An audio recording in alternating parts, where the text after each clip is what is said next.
I didn't say, what did they preach to you about marriage? I'm saying, what did God tell you? Tell the testimony all the time about when we believe God for children. And I remember going to church that day, and Bishop preached a message I will never forget. It was titled The Stones of Conquest. Talked about the 5 stones that David picked up for battle. And he said that if you have the stones of conquest, whatever it falls on will be crushed. Whatever falls on it will be grinded to powder. So regardless of who comes after you, just know that you have victory. And I went back home that day after that service, and I got my own stones from the Word of God. And I wrote out my confession, about a 2-page or 2.5-page confession. And every day I began to speak it over myself. But do you hear the word of the Lord? You shall not be barren. You will not cast your young. I have heard what people have said, but now this is what I have found. God, you told me you are Alpha and Omega. Whatever you start in my life, the devil cannot finish. I cannot end my pregnancy in miscarriage. And you must understand what the word says, because when storm comes, it is your own body.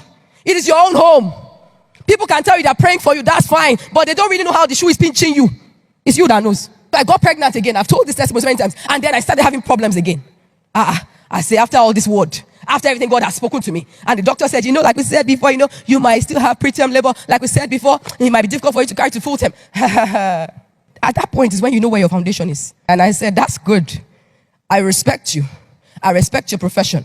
But I'm guaranteed that truth is higher than fact. That's what your fact says. That's not what the truth says. That's what the world is claiming. That's not what the word says. The word says, I will not cast my young. I will not be barren.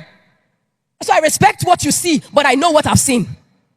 I respect what the world is saying. That's their business. But I know what I've seen. What I've seen says, man, leave your father and mother and be joined to your wife. The word of God says, the marriage bed undefiled.